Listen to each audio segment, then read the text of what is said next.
The scene opens inside a tense government chamber where officials anxiously prepare for a national broadcast. An advisor informs the president that the address will begin in 1 minute, and he glances down at his watch, the glowing digits reading 8:59 a.m. Exhaustion lines his face as the countdown begins, each passing second tightening the atmosphere around him. Staff members hold their breath as the final moments tick away, 3 seconds, 2, 1, and the room falls silent.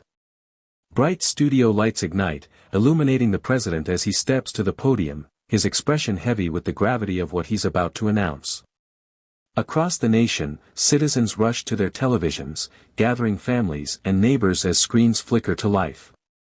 With a composed voice masking deep anxiety, the president introduces himself and urges everyone to watch carefully, repeating his plea to ensure no one misses what he is about to reveal. Outdoor billboards and massive city screens switch to his live broadcast, and in less than a minute, viewership surges to unprecedented levels. The president's tone then shifts to something colder and resolute as he declares a state of emergency martial law, set to take effect at precisely 5 p.m. on July 16. Shock ripples through the nation and even through the officials standing behind him.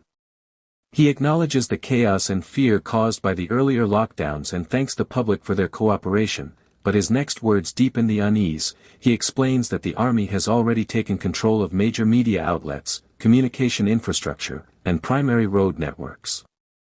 One of his staff members nervously lights a cigarette, a small sign of how severe the situation has become. The president continues, revealing that political backlash is inevitable, yet insists that such drastic measures were necessary. Finally, he confesses the true reason behind the martial law: he wanted the nation to meet its fate with a dignified end. His eyes lock onto the camera, weary and hollow, as he states that by now, the citizens must already understand the truth. The scene ends with his expression lingering, haunted, resigned, and filled with the weight of an unspoken catastrophe.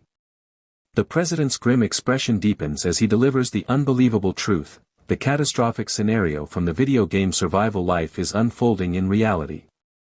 Images of a massive, burning asteroid streaking across the sky flash across every screen, mirroring the exact disaster predicted in the game.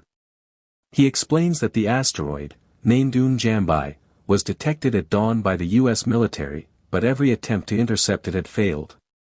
Moments later, it crashed into the sea near Okinawa, sending shockwaves across Japan. The impact caused catastrophic destruction, leveling buildings and engulfing entire districts in fire. But the devastation didn't end there. As the president speaks, scenes reveal the horrifying aftermath: survivors staggering through ruined streets, their bodies trembling, eyes clouding with a terrifying hunger. The spores released from the asteroid begin infecting the population, transforming people, one after another, into zombies. And with a chilling calmness, the president announces that these same spores will reach their own country by 1 p.m. today, marking the beginning of their own apocalypse. He steadies himself and addresses the nation once more, declaring that they cannot stop what is coming, but they can prepare for it. From gathered research, they've discovered that a small number of individuals, known as the awakened, may be immune to zombification. Anticipating their crucial role in humanity's survival, the government has prepared special resources and shelters. Digital maps highlight designated time shelters across the city, where citizens are instructed to evacuate immediately. Finally, the president unveils survival guidelines, including information on the monsters that will appear during the early stages of the outbreak and how to deal with them.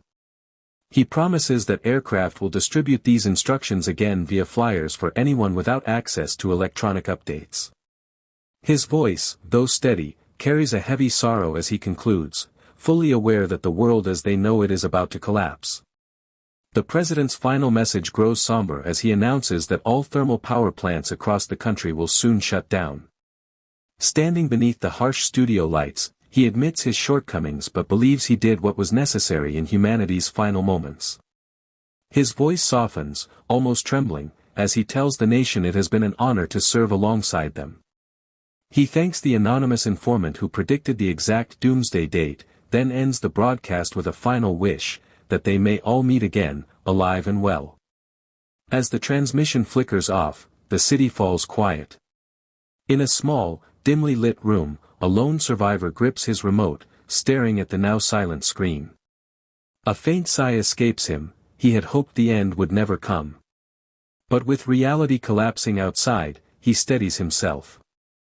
If the apocalypse is already here, then he will survive it, just as he has trained for, as a veteran of countless simulations. Strapping on his gear, he steps into the ruined streets with a determined glare, his small white dog trotting faithfully beside him. Explosions echo in the distance, and the once bustling city now lies buried under smoke and destruction. "You ready?" he asks softly, and the dog barks in response. Far ahead, a small group of survivors waits. Among them, Peak, short-tempered and loud, complains that losing today's match will make it his third defeat in a row. His companion Gongju, dressed in playful bunny ears but wielding a massive bat, teases him by saying that 3 straight losses would basically make him a yellow bean. Another survivor, oddly cheerful in a strawberry pattern dress and cat ears, laughs at their banter amid the chaos. Despite the world ending around them, the group maintains a strange, almost comedic dynamic. Together, they prepare to head into a swarm of zombies, their bizarre personalities a sharp contrast to the grim wasteland stretching out before them. As the group prepares for battle, another eccentric survivor steps forward, Kimbapja, a smug blonde wearing a traditional performer's hat and an infuriating grin. With a tone dripping in confidence, he mocks the others, claiming they're nothing without their dramatic tricks. His teasing sparks irritation, especially from Gongju, who's already itching to fight. While the banter grows louder, Peak finally snaps, demanding they start already. With their weapons raised and adrenaline high, the team charges toward the horde of zombies. Kimbapja, amused by their impatience, offers them a so-called favor, a 1-minute head start. His words strike a nerve, pushing Peak and Gongju to sprint even harder. As they dash forward, the scene shifts into a chaotic blend of movement and violence. The group's actions mirror the mechanics of survival life, the VR game the apocalypse is now mimicking. In this world, zombies and fantasy monsters coexist, and the difficulty is so brutal it once made even elite Korean gamers tremble. The battle erupts instantly. The survivors strike down zombies with swift, practiced motions while dodging monstrous blows from mutated creatures. Peak curses as he's knocked back by a towering beast, frustrated at becoming a meat shield yet again. Despite the chaos, the game-like rules remain the same: they fight, survive, and level up. The narrative rewinds briefly, explaining how the VR game had skyrocketed to the top of global charts upon release, praised for its ruthless complexity before quickly losing players due to its unforgiving nature. Back in the present, tension peaks as an enormous monster charges toward the team. Peak hesitates, unsure of their next move, until Kimbapja casually announces that the 1-minute head start is over. With a press of a detonator, explosions erupt across the battlefield, hurling flames and rubble into the sky. The creature collapses under the blast, weakened but not yet finished. Kimbapja leaps into action. "Thanks for the offer," he says, like he's accepting a free snack. He pulls back the glowing bowstring. A crystal arrow forms instantly, bright, sharp, overflowing with power. And with a single, clean strike, he finishes the monster off, claiming the victory as stylishly as he bragged he would. After the explosive battle, the group regathers on a ruined rooftop overlooking the desolate cityscape. With the sun dimming behind broken skyscrapers, the survivors casually lounge on the ground as if the apocalypse were nothing more than a lazy afternoon. They complain about how stale the game has become and how there's nothing left to do. Even the monsters no longer excite them. Gongju sprawls out dramatically, whining for something, anything, to stimulate his brain. Peak grumbles that maybe the servers should just shut down for the day. Their strawberry-themed teammate agrees wholeheartedly, while Kimbapja smugly claims this is why he told them not to rush in the first place. Restless, they consider playing another game, but even that feels tiring. Just then, someone notices a new message in the global chat, a rare sight in this dead game. A username marked with a PC tag appears, signaling a genuine newbie logging in for the first time. The group immediately becomes excited, circling around the screen like hungry predators smelling fresh prey. They cheer, laugh, and plot mischievous ways to greet the newcomer. Their enthusiasm skyrockets as the newbie thanks them for a guide, making them feel like the game is suddenly alive again. 2 hours later, the mood shifts. The entire squad stares at Kimbapja's monitor in disbelief, their expressions frozen. The newbie, still stuck in the tutorial, sends increasingly desperate messages about how impossibly difficult the game is. Their excitement turns into awkward silence as the newbie gives up and disconnects. Peak slaps his forehead, complaining that this is exactly how every new player ends, quitting before even reaching level 1. Gongju crosses his arms, questioning why the developers keep updating the game but refuse to make it any easier. Their conversation drifts into comedic frustration as they wonder what kind of twisted logic drives the game's creators. Just another ordinary moment in this brutal world disguised as a game. As dusk settles over the broken skyline, the survivors decide to call it a day. One by one, they announce they're logging off, stretching lazily as the orange light bathes their avatars. Their strawberry-dressed teammate cheerfully wishes everyone a good night, while Gongju and Peak quietly acknowledge him with tired nods. Blonde Fighter calls out. "You'll be online tomorrow, right?" The survivor pauses, shrugs. "Probably." A strange silence hangs in the air, an unspoken tension the group can't quite name. Eventually, they all choose to return to reality. Gongju logs off first, followed by Peak. The HUD dissolves around them, their bodies turning into shimmering data streams. That's when it hits the narrator, their journey together might be ending. He had always hoped they'd join his streams more often, but he never wanted to admit how much he relied on their presence. As the others logged in less and less, he found himself playing alone, recording gameplay videos just to pretend they were still there. Outside the game, their real lives pulled them away, but he remained, clinging to the virtual world that held their memories. Months passed. He streamed day and night, waiting for their usernames to appear, but the notifications never came. Massive new updates dropped, new monsters, grotesque mutated versions of zombies, even higher-tier bosses, but his friends didn't return. The difficulty curve softened, the early game improved, and yet Sura, the VR world born from survival life, eventually dwindled down to a single active player, him. Then came the announcement. As he was battling alone, a system message appeared, cold and emotionless: survival life would be permanently shut down in 1 week. The developers thanked the remaining players and expressed their regret. The message felt like the final nail in the coffin. Panic and sadness crashed over him. He had wanted to defeat a certain monster with his friends before quitting. Now, the game itself was quitting before he could. A wave of despair broke through as he ripped off his gear and stopped recording. For a moment, it felt as if the world he had devoted years to was crumbling around him. And as he stared at the shutdown notice, he couldn't help but wonder, had the game been waiting for him to finally give up? After quitting the game for good, he removed his headset and stared at the device that had once been his entire world. With a heavy heart, he deleted his streaming account and the YouTube channel that held over 15,500 hours of his gameplay. He carefully stored away all the hard drives filled with memories, unable to throw them out but determined to move on. From that moment, Kang Song-ho, formerly known online as Kimbapja, finally began living a real life again. 3 months later, he had settled into a quiet, grounded routine. Now working full-time at his small snack shop, he spent his days cooking tteokbokki and rolling fresh kimbap for customers. Business was steady, the kitchen was warm, and the food he made with his own hands carried a comforting simplicity. The shop occupied the first floor of the house he inherited after losing his parents during high school, while the second floor served as his home. Despite the hardships of his past, he had built something stable, something his younger self would have never imagined. Among his regulars was a cheerful, pretty hairdresser named Mi Kyung, who visited almost every day. Her bright smile and casual friendliness always brought life into the shop. Song-ho couldn't deny she was attractive, everyone could see that, but he never pushed the thought further. She often complimented his food, stopping by after work with flushed cheeks and an easy laugh.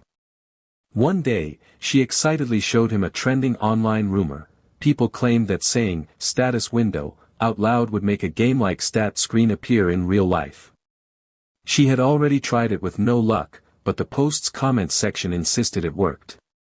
Song-ho chuckled politely, more focused on serving her order than bizarre internet rumors.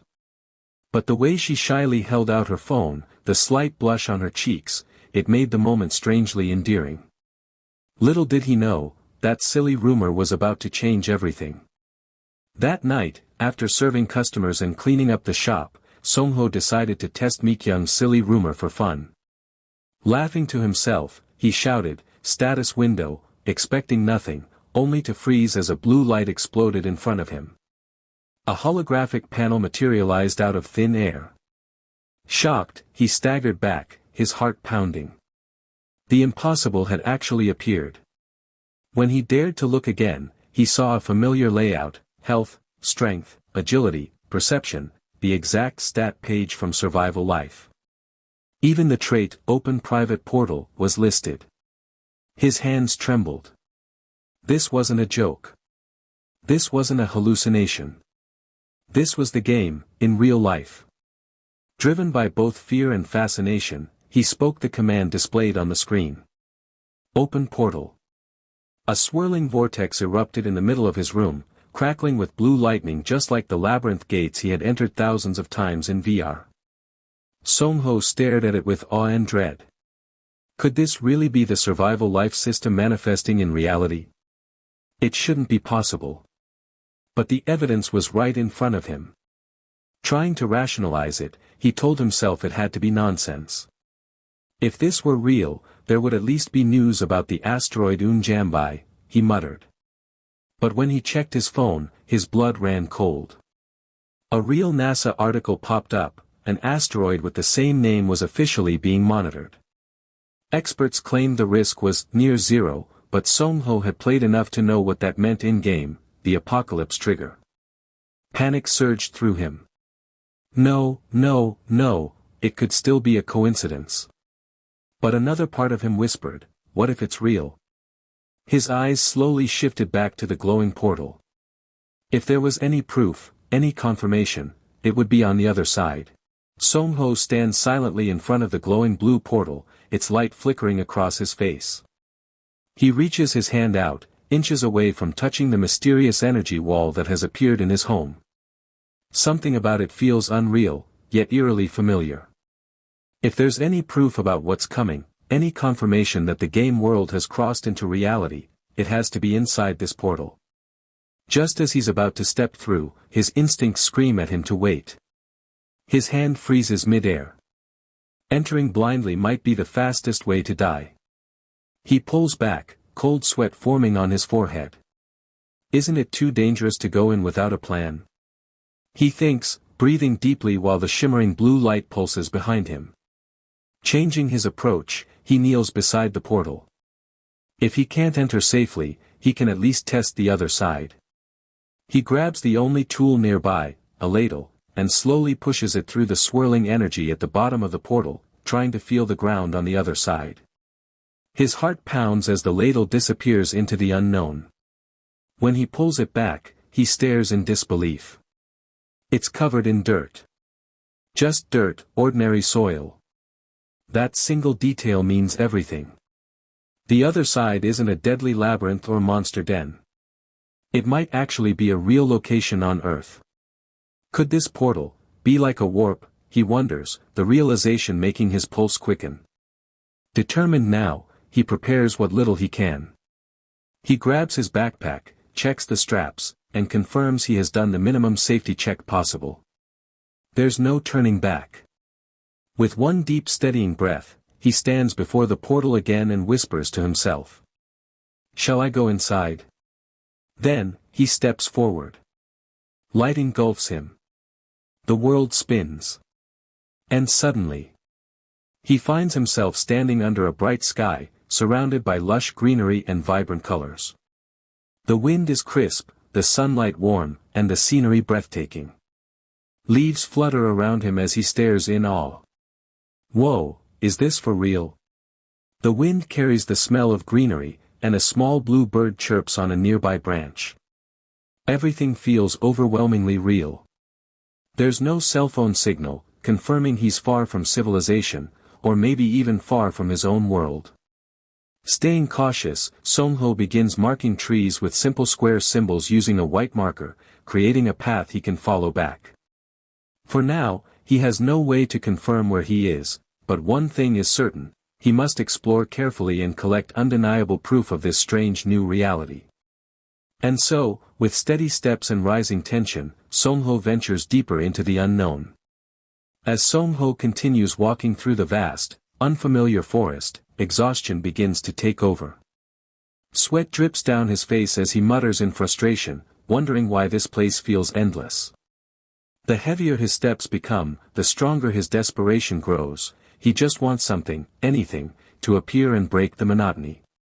And then, without warning, a bright red slash of energy cuts through the air beside him, forcing him to stumble back in shock. When he opens his eyes, a majestic creature stands before him, a glowing white valley deer, its antlers shimmering with ethereal blue light. The sudden system window identifying the creature leaves him stunned. If there's a system interface here, then maybe this place isn't Earth after all. The deer stares deeply at him, almost intelligently, but eventually turns away and trots off without aggression. Breathing a shaky sigh of relief, Song-ho realizes that although he hasn't found solid proof of an apocalypse yet, the creatures here are undeniably unusual. If there were stone monkeys or humped boars, monsters straight out of survival life, that would be another story. Still, the appearance of the valley deer sparks a disturbing suspicion he tries to push down: this place might truly be connected to the game. He forces himself to ignore the possibility, clinging to hope that humanity isn't facing a disaster. But that fragile hope shatters when he stumbles upon a radiant golden tree. Floating gently among its glowing branches is a sun apple, just like the one from the game. Shocked, he approaches and plucks the shining fruit, hesitating for only a moment before taking a bite. After taking a bite of the radiant sun apple, Song-ho feels a warm surge spread through his body, and a system message confirms that his stamina has been restored, exactly the same effect the item had in the game, survival life. Shocked, he realizes this is undeniable proof. The glowing fruit, the system notification, the monsters he encountered, everything points to one conclusion. As he sits on the forest floor catching his breath, he thinks back to the goblin droppings he found earlier, another sign he tried to ignore. With his hands gripping his hair in frustration, he finally accepts the truth: the end is coming. His eyes harden with grim resolve. Immediately after returning through the portal, he rushes to his computer and pulls out the old hard drives containing years of gameplay footage. He watches the early game content with a sinking feeling, remembering how he once streamed and recorded everything simply because he enjoyed the game. It never occurred to him that this data would become a survival manual for the real world. He reviews the timeline of the game's apocalypse: the alien asteroid Unjambai, which fell near Okinawa on July 20th, triggering the rapid spread of zombie spores. By comparing the dates on the news footage, he calculates that only 32 days remain until the end begins in reality. As he continues studying the mechanics, he recalls the game's most hated feature: the Iron Death disease, a phenomenon that caused every metal object to corrode and crumble. The disease swept through infected regions hours after zombies appeared, reducing entire cities to Stone Age conditions. Cars disintegrated, towers collapsed, and survival became a nightmare. In the game, different regions recovered at different speeds, often taking 6 months to a full year for metal to stabilize again. But now, Song-ho realizes one thing: the Iron Death disease might not affect him the same way, because the trait he obtained, Private Portal, should theoretically prevent the disease from passing through. With that slim advantage in mind, he spends all the money he has saved up, buying weapons, food, tools, medical gear, and every supply he needs for the coming collapse. Meanwhile, he checks an online Awakened community, only to find people joking around, doubting the situation, or bragging about abusing their powers for money. Their carefree attitude frustrates him. No one understands what's coming. At sunrise, he continues stocking up on essentials, and on his way home he finalizes a private purchase, a 60-pound hunting bow. The weight of the weapon in his hand seals his resolve. The apocalypse is coming, and he refuses to face it unprepared. A sudden doubt hits Song-ho as he finishes his errands. Maybe he's overreacting, maybe the apocalypse won't come after all. But instead of hesitating, he pushes forward, returning home and immediately hanging a sign on his shop door announcing that it will be closed for months, due to remodeling. Standing in the street, he feels a mix of dread and exhaustion, wondering how everything in his life changed overnight.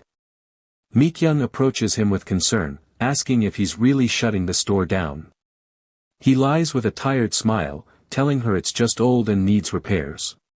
She playfully guesses he must have made a lot of money, but he dodges the comment and tries to excuse himself.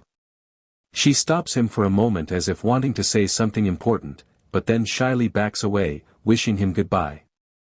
As she leaves, he silently wonders what she wanted to say, but he forces himself to stay quiet. He can't afford distractions now.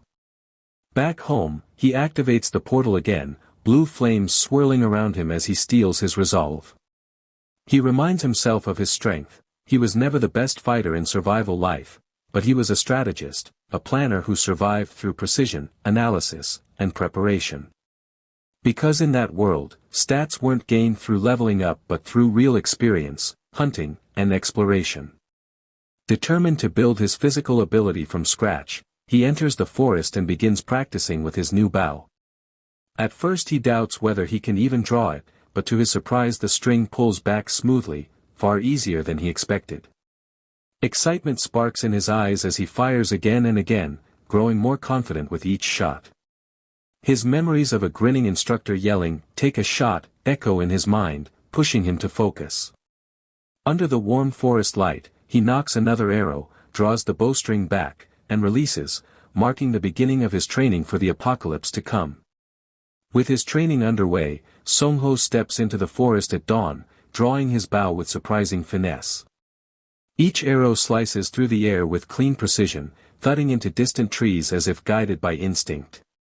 Even he seems shocked at his own skill, almost joking that he must have been Legolas in a past life. Though his arms tremble from the strain, he can manage 5 strong shots before fatigue sets in, which is far better than expected. With basic preparations complete, he moves on to the real goals, first, testing whether he can actually hunt monsters with his current abilities, and second, building a hidden storage shelter deep within this world to secure his growing supplies. He reminds himself not to take unnecessary risks until his weapons and equipment arrive, but temptation strikes the moment he spots something gleaming among the branches. Hanging from a high tree is a golden nest, and without hesitation he climbs up to claim the shimmering fruit inside, marveling at how unbelievably lucky he is. As he continues marking trees and exploring, he reflects on how meticulous preparation kept him alive during all his years as a veteran in Sura. Following his own trail, he eventually finds what he's been searching for, goblin droppings. His expression sharpens. In the game, goblins always traveled in groups, so finding a lone pile was strange, evidence of an outcast, a stray goblin separated from its pack. And that makes it the perfect target for testing real combat. Examining the seeds inside the dung, he confirms the creature hasn't been eating properly, matching the behavior of an isolated monster. Determined, he vows to track it down no matter what, because chances to fight a manageable enemy like this are rare. As night falls, wolf howls echo through the forest, signaling he's near the valley. Moving cautiously through the dark underbrush, he suddenly freezes. Something darts past his peripheral vision. When he turns, there it is. A small, green, snarling figure crouched in the shadows. A real goblin, just a few meters away, he immediately recognizes its form, its posture, its movements, identical to the weak monster he'd fought countless times in Sura. A system window flashes in his memory, monster number 1, goblin. Low-tier species. Weapons, spears and poison darts. These creatures were infamous for paralyzing their victims and tormenting them for sport. That's exactly why he chose the bow as his first weapon. But this one is different. The goblin crouched before him is old, its body frail and empty-handed, likely exiled from its group. If he stays calm, he believes he can take it down. He draws his bowstring with trembling fingers, whispering to himself to steady his breath. The arrow flies, and though he aimed for the head, it instead pierces the goblin's shoulder, sending it screeching in pain. Song Ho pushes forward, trying to finish it quickly, but the goblin isn't going down easily. Bloodied but enraged, it charges with surprising ferocity. Song Ho meets it with a dagger, but the clash sends sparks flying as the two struggle violently. His blade breaks under the goblin's strength, and he takes a vicious cut across his arm. Gritting his teeth, fueled by fear and adrenaline, he tackles the goblin to the ground. The creature thrashes wildly, clawing and snapping at him, until Song Ho finally manages to drive the broken weapon deep into its throat. The goblin gurgles weakly as its life fades, and a brilliant system notification appears before his eyes: you have acquired 2 points. His chest heaves as he stares down at the corpse beneath him, overwhelmed. And then the shock breaks into trembling laughter. He did it, he survived his first real monster hunt. After killing the goblin, Song Ho sits in the quiet darkness, his hands still trembling when he notices a small pouch lying nearby, loot dropped by the monster. When he opens it, a soft blue glow spills out, revealing powdered herbs and a small bottle of vegetable oil. He recognizes the items instantly. In Sura, combining these ingredients created a basic healing ointment. If a goblin group finds the body, he'll be hunted down. And leaving it out in the open risks something far worse: the body transforming into a bone creeper, an undead horror that rises from neglected monster remains. Determined, he digs furiously under the moonlight until the corpse is completely buried. Exhausted but relieved, he steps away, only to spot 2 bright red trout gliding in the nearby stream. His eyes widen in shock.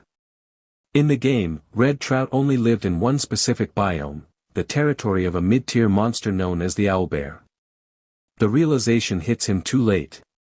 A chilling gust sweeps through the valley, and the air grows heavy. He turns slowly, dread creeping up his spine.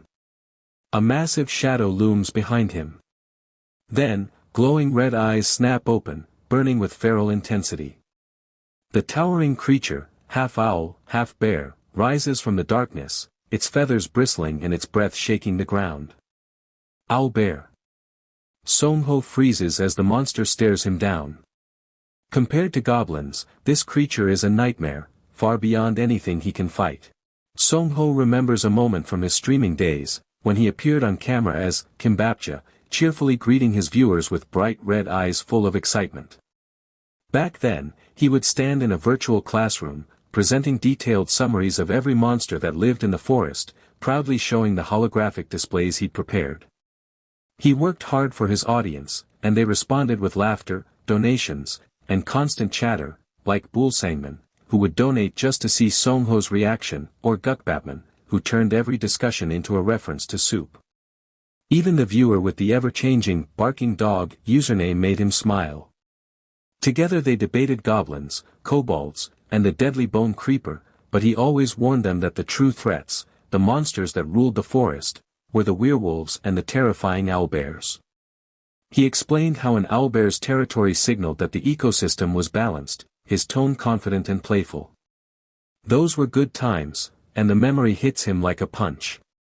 Standing face to face with a real owlbear now, Song Ho's expression twists into shock. His mind reels as fear freezes his body, his thoughts spiraling as if his life is flashing before his eyes, but he snaps out of it. This isn't some emotional farewell, it's a harsh reminder from his past self, yelling at him to think. The monstrous owlbear towers above him, its crimson eyes glowing, yet it hasn't attacked. Song Ho notices something crucial: owlbears tear apart anything they see when hungry, but this one isn't moving. He realizes the creature isn't agitated because of him, it's agitated because he unknowingly entered the monster's feeding grounds, the place where the rare red trout swim. That means the owlbear isn't enraged, just territorial. And if that's the case, he has only one possible way out. Clenching his jaw, he prepares himself mentally, knowing the method is insane, reckless, and probably suicidal, but it's the only option if he wants to live. Summoning every ounce of courage, he sprints forward, yelling to provoke the beast. The owlbear's crimson eyes widen, its monstrous head twisting toward him as it charges. Song-ho recalls everything he memorized from years of playing survival life. The owlbear's night vision is unmatched, but its biggest weakness is light. There is only one timing, one opening, and one chance to blind it. As the monster lunges, he leaps into position and raises his phone, its screen glowing in the darkness. With a desperate shout, he shines the full brightness directly into its eyes. The owlbear shrieks violently, its enormous body rearing back as beams of white light explode across its vision. Song-ho pours every bit of strength into holding his stance, blasting the creature with the only weapon he has. Then, everything goes white. The scene cuts abruptly. Later, Song-ho wakes up in his bed, his phone ringing beside him. His entire body aches as if it were crushed. Confused, he wonders if he really passed out right after escaping. As he rubs his sore neck, reality hits him. He survived a goblin fight and an encounter with an owlbear in a single night, and the moment he tries to get out of bed, his legs give out and he crashes face-first onto the floor. His stomach growls painfully, he hasn't eaten since yesterday afternoon. Crawling toward his backpack, he pulls out the golden sun apple he saved earlier and takes a bite. Warm energy flows through him, accompanied by a glowing system message confirming his stamina has been restored. Revived and relieved, he washes up and heads out to eat. But the moment he sits down at a restaurant, he freezes. Mi-kyung is sitting right across from him, smiling brightly. She casually explains that this place is her second favorite restaurant and that she thought it'd be nice to have someone to eat with. The sudden friendliness catches him off guard, especially when she brings up the topic he hoped she'd forgotten, the status window. She leans forward excitedly, asking if he tried the awakening method she mentioned before. Song-ho forces a nervous smile and lies, telling her it didn't work for him. Inside, he knows he can't reveal the truth. His trade isn't combat-oriented, and exposing himself during an upcoming apocalypse would be the same as shouting for monsters to come eat him. The world isn't safe enough to trust anyone with that information, not yet. As Mi-kyung continues talking, proudly showing him strange news articles she thinks prove awakenings are real, he feels conflicted. She's too innocent, too pure, and far too curious for her own good. Then, with an embarrassed expression, she suddenly apologizes and admits she lied about something. Song-ho stiffens, unsure what she's about to reveal. He thinks, she genuinely seems like a good person, but he knows she's struggling to gather the courage to speak her mind. He gently reassures her, telling her she doesn't have to explain anything yet. There's still time, and whenever she feels brave enough, she can tell him then. With that, he heads home. As he approaches his house, he finds a delivery truck unloading large boxes at his front gate. Everything he ordered for the upcoming apocalypse is finally arriving.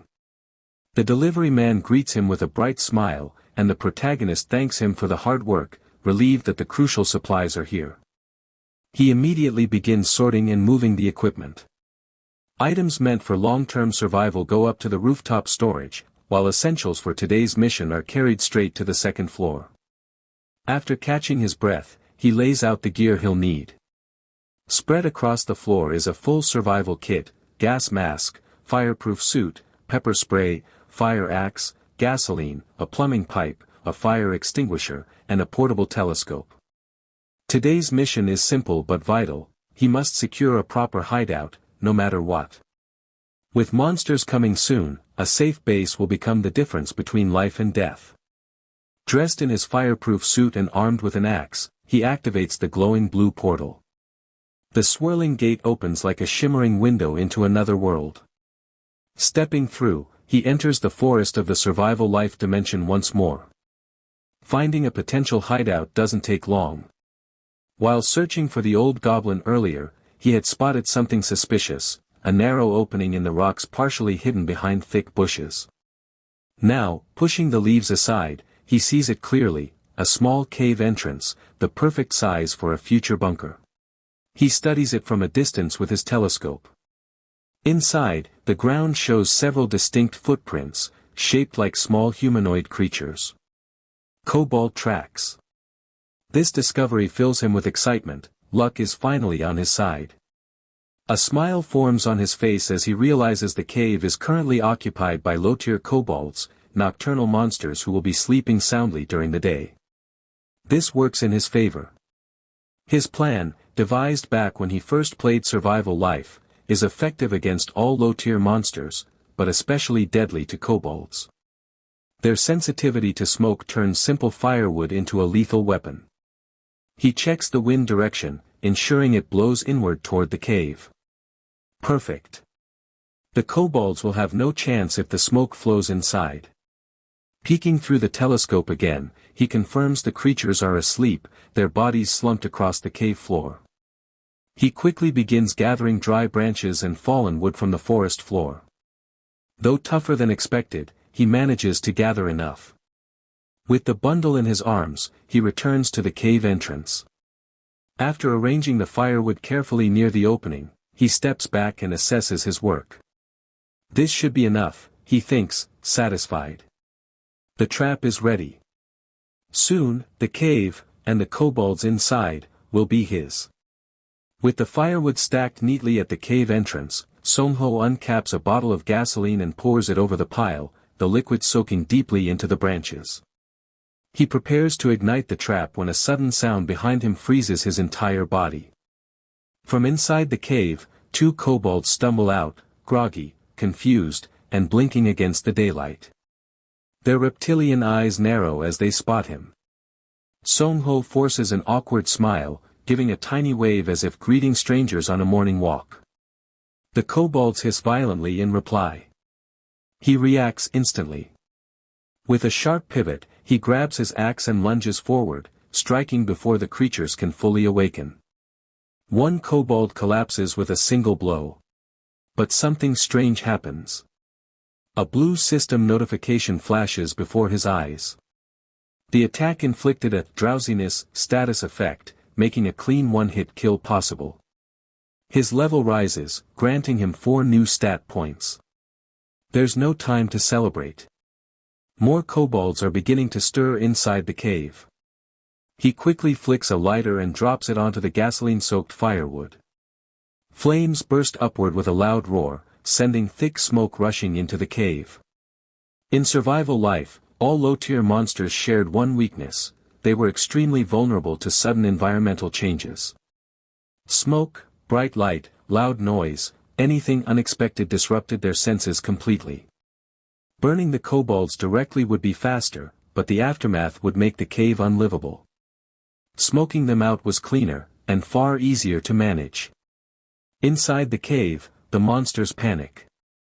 Their yellow eyes shake violently as they cough through the spreading smoke. Songho watches from behind a tree as the kobolds stagger out one by one, disoriented and half-blind. This is the moment his strategy hinges on: lure them out, weaken them with confusion, and then finish everything in one decisive strike. But fewer kobolds emerge than he expected. A standard pack is usually 7, yet only 3 have stumbled outside. Annoyed but focused, he prepares for the kill. The first kobold charges him, still shaking off the effects of smoke. Songho meets it head-on, plunging his weapon downward and neutralizing it in an instant. The other 2 regain clarity just enough to realize what's happening and roar in rage as they surge toward him. Wearing his gas mask and fireproof suit, Songho tightens his grip and refuses to back down. He met them with swift, decisive strikes, cutting them down one by one. Even when one lunged wildly at him, screeching in rage, he dodged sharply, countering with a clean arc of his blade. Another attempted to flank him, but a blast of pepper spray sent it writhing and shrieking in agony before he finished it off. Soon, only the kobold leader remained, a larger, more rugged creature trembling pathetically on its knees, eyes full of fear. Songho stared down at it with cold resolve, silently remarking how pitiful the supposed leader looked before raising his axe high overhead. With a final, merciless strike, he ended the creature's life, claiming the cave as his own future base. Exhausted but victorious, he collapsed near the smoldering firewood, catching his breath as system notifications flickered before him.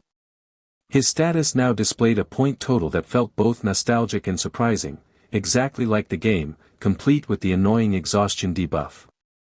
Even though leveling up no longer granted him stat points, it still unlocked critical convenience systems, making today's progress extremely valuable. More importantly, he now had what he needed most, a secure hideout deep within the otherworldly forest, one that only he could access thanks to his private portal trait. Smiling to himself, Songho stepped into the newly cleared cave, though the stench and debris forced him to sigh in annoyance. Before anything else, he would have to clean out the kobold's filthy nest.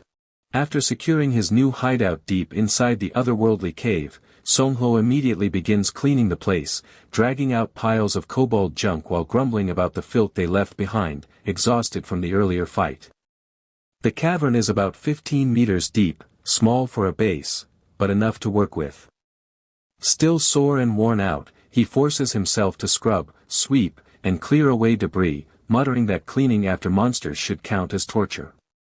Once the space is finally usable, he activates his private portal, slipping back to Earth and making use of its unique ability to interact across dimensions without restrictions. Testing its limits, he discovers something unbelievable. He can physically fix positions between the two realms and even run a hose from Earth into the otherworld, watching water flow through the dimensional gate as if it were a normal doorway. The realization leaves him stunned. This system is far more powerful than he imagined. Returning to the cave, he looks around with pride. After hours of cleaning, the place finally resembles a proper shelter. Still, there's more to do: bloodstains to scrub off the walls, concrete to pour for supply storage, and mortaring that will take several days to set. As he surveys the area, something glowing catches his eye. Embedded in the cave walls are lumenstone and ignis stone, rare, valuable materials essential for new players in survival life, now shining brightly before him like a jackpot. Holding them in his hands, he laughs in disbelief. This cave isn't just a hideout, it's a gold mine. He wonders aloud if he should begin mining once construction is finished, already imagining the benefits. The next morning, day 29 dawns, and he wakes up groaning in pain, every muscle aching from overexertion. Inspecting his arms, he notices dozens of small cuts he never realized he had. Fortunately, none are severe enough to waste a precious solar apple. With a table full of supplies, apples, herbs, his knife, and the glowing stones, he takes a brief moment to breathe, knowing he has a long month ahead before the apocalypse arrives. After returning home, Songho decides to test a simple but essential healing method he remembers from survival life. He mixes guaca powder with vegetable oil in equal amounts, stirring until the mixture thickens into a soft ointment. When he applies it to a cut on his arm, a faint glow spreads across his skin, the wound closes slightly faster. It works, but he knows relying on this every time will be exhausting. Sitting back, he lets the frustration settle in. If he keeps fighting recklessly the way he did with the goblins and kobolds, he'll die long before the real apocalypse even starts. Raising his stats through battle isn't sustainable. He begins weighing alternatives, thinking about weapons that suit someone fighting alone. A bow demands space, a spear requires stamina, and every close-range weapon puts him in danger. As he runs through possibilities in his head, a single idea comes to him, something connected to a massive ship and an event from the game's storyline. Even if the exact scenario doesn't unfold in real life, the strange, precursor phenomenon tied to it might still appear. And if it does, he needs to be ready. That thought alone is enough to push him back into action. Early the next morning, he climbs to the rooftop to continue strengthening his home. Bags of mortar he ordered the previous night have already been delivered. Without wasting a second, he seals cracks, stabilizes weak points, and reinforces the walls with steady, practiced hands. Every improvement adds another layer of security to the fortress he's building for the days ahead. Later, he heads downstairs to pick up another delivery. As he bends to lift a package, someone calls out to him. It's Mi Kyung, the friendly hairdresser from next door. She smiles brightly, greeting him like it's the most natural thing in the world. She jokes that she's been seeing him a lot lately and admits, a little shyly, that she drops by his shop every day for tteokbokki. He apologizes awkwardly, flustered by the sudden friendliness. Her warm presence lightens the atmosphere around him, briefly reminding him of normal life, of moments untouched by fear and looming disaster. But even as he laughs along with her, a quiet truth sits heavy in his chest. Time is still ticking, and the world has no idea what's coming.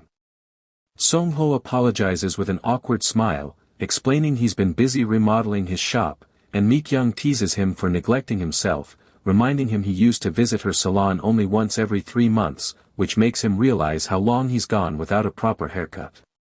When she suggests cutting it now, he agrees. He needed shorter hair for future exploration anyway, so it's a good chance for a fresh start. Sitting in the salon chair with his long, overgrown hair draped around him, Mi-kyung places a cape around him and asks how he wants his hair cut. Only for him to reply bluntly, "Shave it all off." Surprised, she hesitates, and he explains he wants a fresh start. With renewed determination, she agrees enthusiastically to make it look as nice as possible. Then Mi-kyung brings up the sudden online trend about status windows appearing in real life, claiming that awakened people are mostly those who have played the game Survival Life, which makes Song-ho freeze in place, struggling to stay calm. Intrigued and cautious, Song-ho questions where she even got such detailed information, leaving her flustered. Before she can answer, a tattoo-covered man named Oh In-hak walks in, claiming he came to share information. His trait card humorously exposes his past. He once fought Song-ho over loud singing, though he clearly doesn't recognize him at first. Mi-kyung proudly introduces him as part of her information-sharing team, the very group hunting for the mysterious gamer accused of monopolizing awakening knowledge. Song-ho stiffens as In-hak loudly complains that this unknown gamer deleted his videos and ran away, and his group is planning to tracking that bastard down. While Mi-kyung nervously reminds him that tracking someone is illegal.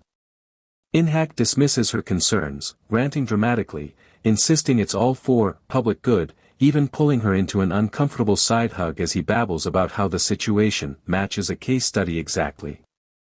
Song-ho, still stuck in the barber cape, silently watches the absurdity unfold, internally screaming as they passionately insult him without knowing it. When In-hak demands to know whether Mi-kyung will join their group, the atmosphere flips. Song-ho rises slowly, telling him to leave now if he doesn't want a repeat of last time. The man's bravado collapses instantly, sweat pouring down his face as he retreats in embarrassment. Mi-kyung exhales in relief, still shaken, while Song-ho suggests they exchange numbers for safety, quietly calling the man bad news. After returning home, Song-ho sits at his computer and hesitates before searching for his username, Kimbap Lover. What he finds hits him like a punch: endless hate posts demanding his address, hackers offering to dox him, people calling him a selfish trash human. To make things worse, even the anonymous user who tried to share early game survival tips is being cursed out and mocked, as if anyone trying to help is automatically the enemy. Feeling drained and disgusted, Song-ho turns off the computer, not mentally broken, but sick of people altogether. Yet strangely, instead of spiraling, his thoughts become sharper. Sitting in the dark, he takes a steady breath as clarity washes over him. He raises his hand, voice firm and resolved, and speaks the command, "Open portal." Immediately, blue light erupts around him, swirling into a glowing gateway, signaling the moment he stops running from the world's madness and starts preparing to face it head-on. For the next 2 days, Song-ho throws himself completely into strengthening his hideout, using the non-stop labor as a way to drown out the weight of everything he's been facing.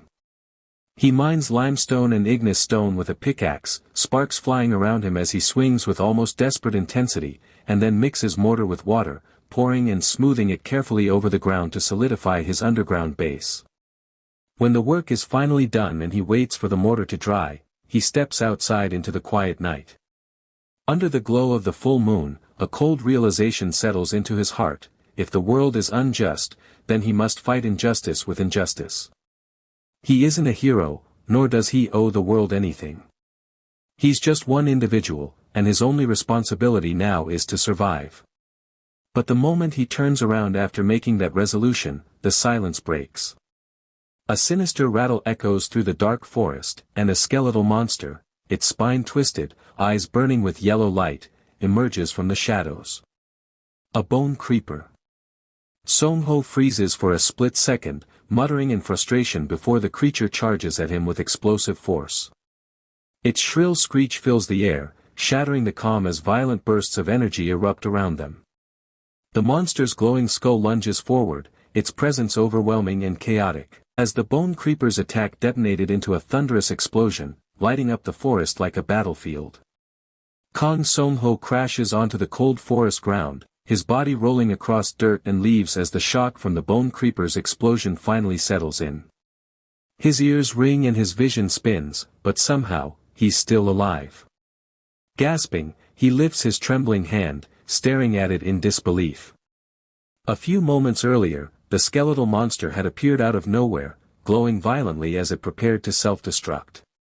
Song-ho had barely managed to dive away before the blast swallowed everything behind him, and now, surrounded by silence and drifting smoke, he struggles to understand how he survived at all. When he forces himself upright, he notices shattered bone fragments scattered across the ground, evidence of the monster's complete destruction. That's when it clicks. He lived only because he had gained just enough distance before the explosion hit. And the proof of the encounter still remains lodged painfully in his shoulder. Exhausted and shaking, he activates his status window, wincing as the glowing blue screen appears. His stats have dropped sharply, but nothing seems broken or ruptured. His level has increased, his points have risen, meaning even something as chaotic as a near-death explosion still counts as progress in this twisted system. Overwhelmed, he mutters that his brain can't process anything anymore, barely managing to whisper the command that opens his portal home. Back in his room, he immediately begins treating himself. He lays out medical supplies, grits his teeth, and pulls the jagged bone fragment straight out of his wound, screaming as blood spills down his chest. The pain is unbearable, burning like fire under his skin. He forces himself to apply the ointment he made from guaca powder to stop the bleeding, then wraps the injury tightly with a clean bandage. Only after securing the final layer does he finally breathe out a shaky sigh. After extracting the bone fragments and bandaging himself, he collapsed onto his bed, fighting to stay conscious. After barely surviving the bone creeper's explosion, Kang Song-ho collapses on his couch and falls asleep instantly, as if he fainted the moment he reached safety. When dawn breaks, warm sunlight fills the room, but Song-ho is still curled up in pain, his entire torso wrapped in thick bandages. Summoning his status window, the familiar blue panel flickers to life, showing his weakened stats but confirming his emergency treatments worked. Still, one question gnaws at him: where did the bone creeper come from? The forest is massive, he reasons, so a sudden monster appearance isn't impossible, but it makes him reconsider whether he should start investing stat points into perception to detect threats before they ambush him again. As he drinks water to steady his mind, he reviews what he knows about Seola. There are only two ways to raise stats: gaining experience or obtaining stat-attached items. But getting those items isn't simple. In Seola, the game was notoriously brutal. Valuable equipment was only dropped by monsters far stronger than the player or during rare events. The memory of countless grinding sessions flashes through his mind, fighting giant ogres, praying desperately for even one agility bonus, only to receive useless skills like wildness from high-ranking monsters whose abilities didn't match his playstyle at all. Now that he's trapped in a world that behaves exactly like that game, he needs a strategy. With his current condition, he can't defeat high-tier monsters alone, and items will never simply fall into his lap. The only remaining option is to search for clues in the game's backstory. Sitting at his computer, he plugs in his external drive and loads the Survival Life lore archives he remembered from before. On the screen, the title screen glows faintly as he recalls the events leading up to Nzambi's fall, precursor phenomena that may now be repeating in real life. Back at his desk, Kang Song-ho scrolls through the old Survival Life backstory, analyzing every fragment with sharp focus as the blue glow of the monitor highlights his tired eyes. According to the game lore, he recalls, there is a slim chance, just a sliver of hope, that items can be obtained before the apocalypse begins, but only if the precursor phenomena in real life match the game perfectly. That means the timing of strong monster appearances must align exactly as they once did in the virtual world. With a tense breath, he navigates to the History section of the game's archives, and the screen fills with memories of horrifying monsters rampaging across city streets. After reading for what feels like hours, he identifies 3 major precursor events. The first 2 are vague, incomplete. The third is clearer, a Russian ship incident. But the earliest confirmed phenomenon is one he knows well, the Mtyiri Orc.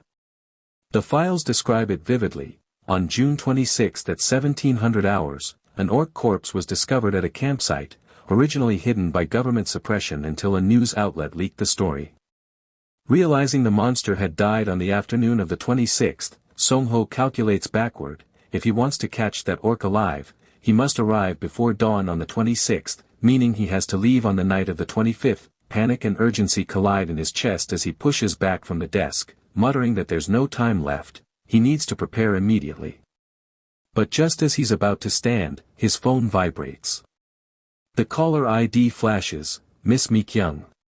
Confused about why she would call so late, he answers and soon finds himself sitting at a quiet cafe, where Mi-kyung nervously sits across from him, her eyes studying him with concern. She hesitates, admitting she noticed something strange, his stiff expression, his long-sleeved shirt in sweltering weather. Song-ho laughs awkwardly, trying to brush it off, hiding the truth of the injury beneath his clothes.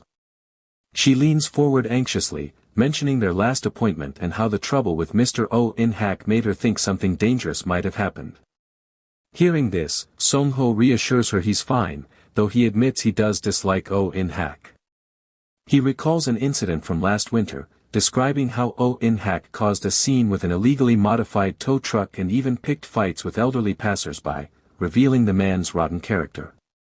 After sharing his frustration about Oh In-hak, Song-ho notices Mi-kyung staring at him with a hesitant, almost nervous expression. She shifts slightly, gathering courage before quietly admitting she had no idea the man was that terrible, clearly shaken by the revelation.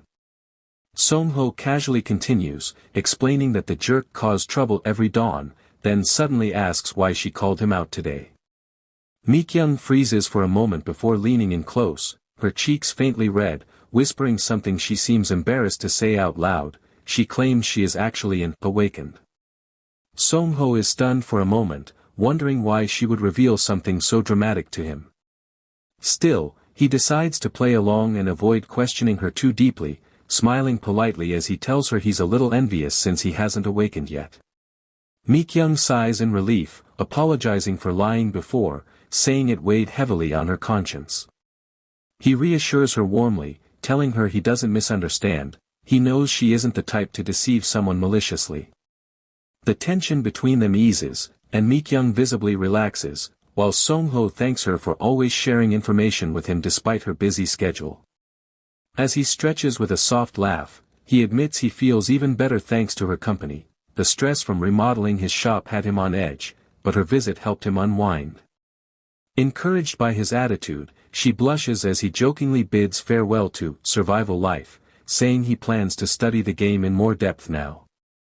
After she leaves, Song-ho sits alone on his bed, reflecting on the encounter with a fond, quiet smile, thinking that meeting people with good character truly makes a difference. Feeling mentally refreshed, he pulls out his phone and begins preparing for his next mission. He purchases a state-of-the-art drone to scout the forest and rents a car for the upcoming trip, finalizing all the contracts before settling into bed. To ensure he is in peak condition for the mission, he forces himself to sleep early. The next morning, as sunlight cracks through the cave-like workshop he built, Song-ho immediately begins crafting the materials needed to hunt the orc. Surrounded by crates of ignis stones, he sits at his workbench and carefully crushes each stone into smaller fragments. Song-ho continues refining the final components for his upcoming orc hunt, working with the intensity of someone who has no room for mistakes. In his dimly lit workshop, he crushes ignis stones with a hammer, each strike sending sudden flames bursting upward, forcing him to pull back as fire licks dangerously close to his hands. He wipes the sweat from his brow, reminding himself that one wrong hit could incinerate the entire batch, yet he persists because the explosive force these stones provide is vital for capturing the orc. Once the ignis mixture is complete, he grabs a glowing yellow lumine stone, and bright flashes erupt every few seconds, stabbing at his eyes and making them sting, but he grits his teeth and powers through, knowing the material's performance justifies the discomfort. After finishing the base preparations, he begins assembling the compound traps, mixing sugar, gasoline, and organic solvents in precise order, then combining the ignis powder and resin before adding a hardener to solidify everything. When the coordinates for his private portal are fixed, he installs a sturdy desk inside the cavern and steps through the shimmering blue gateway back into reality, leaving two large metal containers behind, one marked with red tape and the other with blue. Outside, the world is dark and quiet. Seong-ho walks to his rented car, lifts the trunk, and reveals neatly packed equipment, duffel bags, explosives, fuel canisters, and all the tools required for his plan. A rush of satisfaction lights up his face as he leans back in the driver's seat, marveling at the smooth interior of the high-end car he splurged on. His excitement is clear in the wide grin stretching across his face. For once, something feels luxurious and rewarding in the middle of his brutal preparations. After confirming that everything is loaded, he grips the steering wheel and whispers to himself that it's finally time to leave. The engine growls to life as he pulls out of the narrow alleyway, headlights slicing through the night rain. His destination is fixed in his mind, Mtyiri, the place where the first orc will appear. As his car speeds into the darkness, tires hissing against wet pavement, Seong-ho's mission becomes fully real. The hunt has begun, and the future of the apocalypse may depend on what he does next.